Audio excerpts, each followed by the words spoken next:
जय जगन्नाथ फ्रेंड्स आमर आउ एक नुआ भिडियो रे आपनकु स्वागत। आगकू आसुतबा साधारणतंत्र दिवस रे आपनकर स्कूल किंबा कॉलेज रे किपरि भाषण देई पारिबे आपण एही भिडियो माध्यम रे जानि पारिबे। तेबे चलंतु डेरी न करी भिडियोटिकु आरंभ करिबा।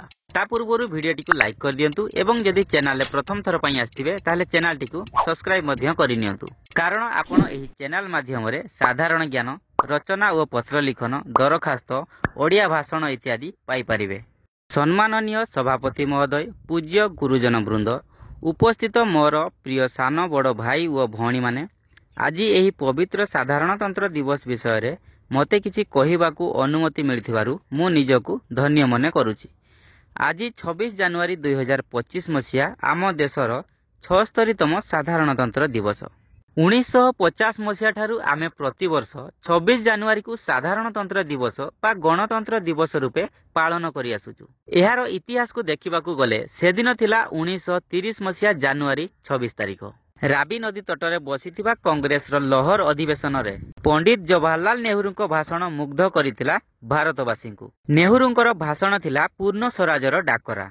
इतिमध्यरे आम देश रे अक्लांत परिश्रम करिथिबा स्वाधीनता संग्रामी मानकर प्रशंसा जेते कले भी अत्युक्ति होब नहीं। सेथि मध्यरु आमर जातिर पिता महात्मा गांधी, सुभाष चंद्र बोस, भगत सिंह, लाल लजपति राय, रानी लक्ष्मीबाई, सरदार वल्लभ भाई पटेल, लाल बहादुर शास्त्री एमिति बहुत वीर मानकर अवदान रहिछि भारत को स्वाधीन करिबारे। एही वीर मानकर दृढ़ मनोबल एवं अक्लांत परिश्रम जगु आम देश भारत 1947 मसीहा अगस्ट 14 तारिख मध्यरात्र रे स्वाधीनता लाभ कला।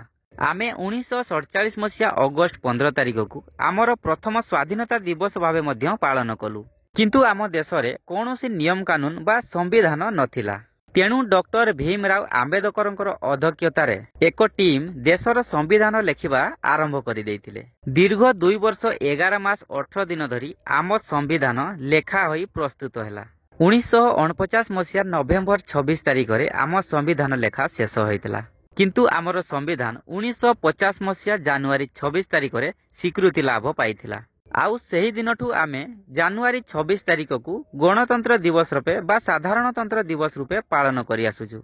गणतंत्र रो अर्थ हेउछि गण अर्थात लोक, तंत्र अर्थात शासन।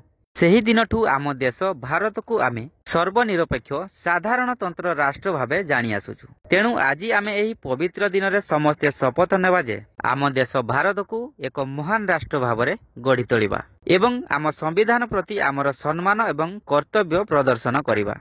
तेबे एतिकी कही मु मोर वक्तव्य शेष करूची। जय हिंद। सो फ्रेंड्स, भाषणटी आपनकु केमिति लागिला कमेंट बॉक्स रे आपनकर मतामत जणाइबे एवं आपण आउ केउ विषय रे वीडियो देखिबाकू चाहुचंती ताहा मध्य जणाइबे। भिडियोटी को एठी रखुची। जय जगन्नाथ।